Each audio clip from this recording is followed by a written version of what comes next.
તો આજે આપણે મિત્રો ચેપ્ટર 2 જે છે આપણું સ્થિત વિદ્યુત સ્થિતિમાન અને કેપેસિટન્સ એનો ટોપિક જે છે બાહ્ય ક્ષેત્રમાં બે વિદ્યુતભારોના તંત્રની સ્થિતિ ઊર્જા એના વિશે ભણવાના છીએ। ક્લાસરૂમમાં આપણે અત્યાર સુધી આની પહેલાના ટોપિક જે છે ભણી ગયા છીએ, એટલે આ ટોપિકથી હું અત્યારે શરૂઆત કરું છું। પણ જે મિત્રોને આની પહેલાના પણ ટોપિક ભણવાના હોય તો આ ચેપ્ટર અમે શરૂઆતથી એટલે કે શરૂઆતના ટોપિકથી જ તે એના વિડીયો પણ સમયાંતરે અપલોડ કરતા રહેશું, એટલે અમારી YouTube ચેનલ જે છે તમે જોતા રહેજો। તો હવે આપણે સમય બગાડ્યા વિના આ ટોપિકની શરૂઆત કરીએ। બાહ્ય ક્ષેત્રમાં બે વિદ્યુતભારોના તંત્રની સ્થિતિ ઊર્જા। આની પહેલાના જે બે ટોપિક છે આપણે ભણી ગયા છીએ કે જેમાં બે વિદ્યુતભારના તંત્રની સ્થિતિ ઊર્જા અને ત્રણ વિદ્યુતભારના તંત્રની સ્થિતિ ઊર્જા એ આપણે ભણી ચૂક્યા છીએ, એટલે એનો કોન્સેપ્ટ આપણને યાદ હોવો જોઈએ। હવે આ ટોપિકમાં થોડુંક અલગ એ છે કે અહીંયા બાહ્ય ક્ષેત્ર છે, વિદ્યુત ક્ષેત્ર, એની અંદર આ બે સ્થાને આપણે અનંત અંતરેથી કોઈ બે વિદ્યુતભાર Q1 અને Q2 જે છે એ મૂકવાના છે કે લાવવાના છે, અને ત્યારે આ તંત્રની કુલ સ્થિતિ ઊર્જા કેટલી થાય એ આપણે મેળવવાનું છે।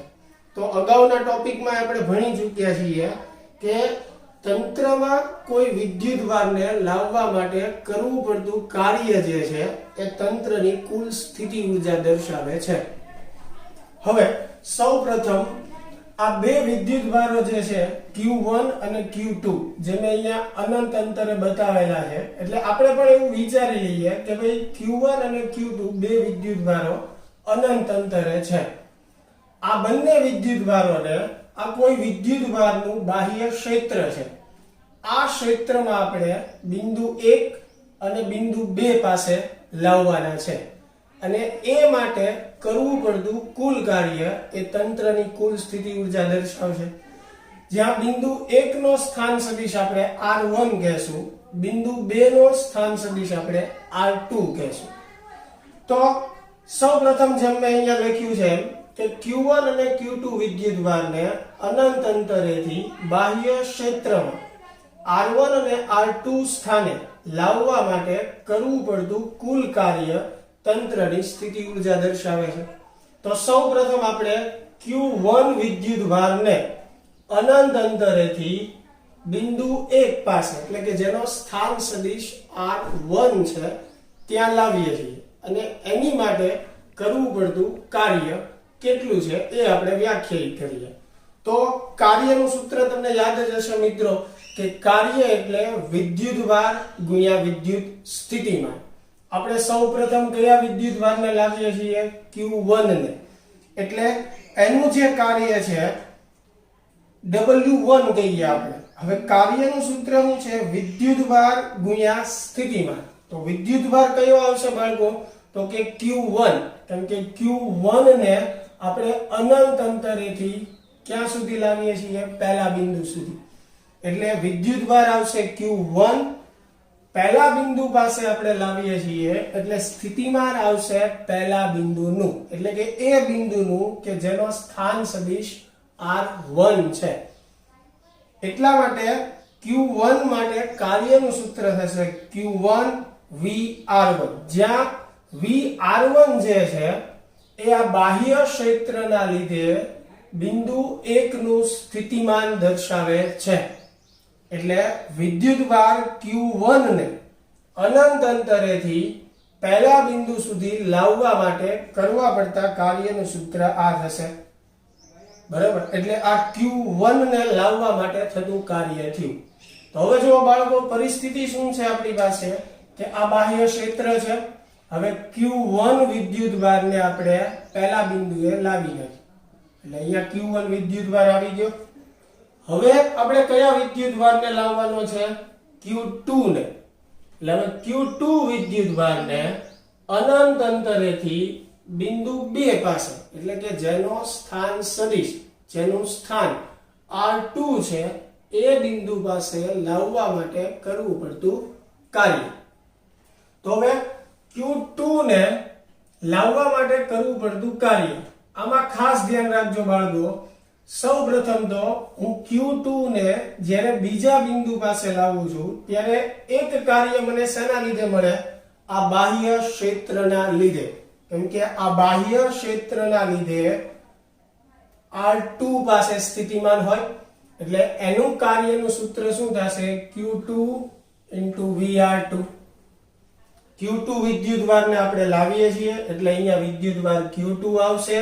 કયા સ્થાને લાવીએ છીએ? તો કે R2 સ્થાને, એટલે કે બિંદુ 2 પાસે. એટલે સ્થિતિમાન કોનું આવશે? બીજા બિંદુનું, પણ કોના લીધે? તો કે બાહ્ય ક્ષેત્રના લીધે. એટલે કે VR2 જે છે એ બાહ્ય ક્ષેત્રના લીધે R2 નું સ્થિતિમાન દર્શાવે છે. હવે બાળકો અહીંયા Q1 ની પણ હાજરી છે તો બીજા બિંદુનું સ્થિતિમાન આપણે Q1 ના લીધે પણ મેળવવું જોઈએ. એટલે એના લીધે પણ આપણને કાર્ય મળે. એટલે બીજું કાર્ય આપણને Q2 માટે મળશે Q1 ના સ્થિતિમાનના લીધે. એટલે અહીંયા આ કાર્ય જે છે એમાં વિદ્યુતભાર Q2 આવશે, પરંતુ સ્થિતિમાન કોનું આવશે? પહેલા વિદ્યુતભારના લીધે બીજા બિંદુ પાસે સ્થિતિમાન, જેને મેં દર્શાવ્યું છે V1 R2 વડે. V1 R2 નો અર્થ છે Q1 ના લીધે R2 પાસે સ્થિતિમાન. ફરીને એકવાર કહું છું બાળકો, Q1 ના લીધે R2 પાસે સ્થિતિમાન, જેને મેં દર્શાવ્યું છે V1 R2 વડે. એટલે આ એ કાર્ય થયું અને બંનેનો આપણે સરવાળો કરીએ એટલે Q2 ને અનંત અંતરેથી બિંદુ 2 પાસે લાવવા માટે કરવું પડતું કાર્ય મળે. એટલે Q2 નું કાર્ય મળ્યું આપણને. હવે જો તંત્રની કુલ સ્થિતિ ઉર્જા આપણે મેળવવી હોય તો આપણે જાણીએ છીએ બાળકો કે કુલ કરેલા કાર્ય જેટલી થાય. એટલે તંત્રની સ્થિતિ ઉર્જા બરાબર કરેલું કુલ કાર્ય. એટલે મારે સ્થિતિ ઉર્જા બરાબર બંને કાર્યનો શું કરવો પડે? સરવાળો. W1 plus W2. W1 ની કિંમત આપણે મૂકીએ અહીંયા, W2 ની કિંમત મૂકીએ. આ બંને સમીકરણ જો આ સ્ટેપમાં મેં એઝ ઇટ ઇઝ એમને રાખ્યા છે. હું અહીંયા સૂત્ર મૂકી શકું. જો ફરીને આ Q2 જે છે એમને V1 R2 એટલે શું થાય? તો કે પહેલા વિદ્યુતભારના લીધે R2 પાસે સ્થિતિમાન. હવે સ્થિતિમાન નું સૂત્ર તમે ભણી ગયા છો. V બરાબર શું થાય? KQ/R. એટલે કે પહેલા વિદ્યુતભારના લીધે મારે બીજા બિંદુ પાસે સ્થિતિમાન જોતું છે તો વિદ્યુતભાર Q1 આવશે. એટલે મેં અહીંયા Q1 લખ્યો છે. અને Q1 થી 2 સુધીનું અંતર, એટલે પહેલા અને બીજા બિંદુ વચ્ચેનું અંતર, જેને મેં અહીંયા R12 વડે દર્શાવ્યું છે. એટલે આ સૂત્ર જે છે V1 R2 નું શું થશે? KQ1/R12.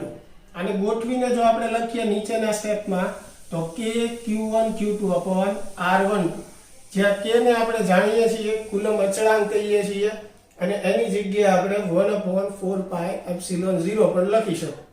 તો આ જે આપણને સમીકરણ મળ્યું એ બાહ્ય ક્ષેત્રમાં બે વિદ્યુતભારોના તંત્રની સ્થિતિ ઉર્જાનું સમીકરણ થયું. એટલે આ કોન્સેપ્ટ દ્વારા આપણે બાહ્ય ક્ષેત્રમાં બે વિદ્યુતભારોના તંત્રની સ્થિતિ ઉર્જા જે છે મેળવી શકીએ. તો આશા છે બાળકો તમને આ સમજાણું હશે. જો કોઈ પણ જાતનું કોઈ સજેશન હોય કે કોઈ પ્રશ્ન હોય તો નીચે તમે કમેન્ટ બોક્સમાં લખી અને પૂછી શકો છો. આવતા નેક્સ્ટ વિડીયોમાં આપણે આની પછીનો જે ટોપિક છે એ અપલોડ કરશું.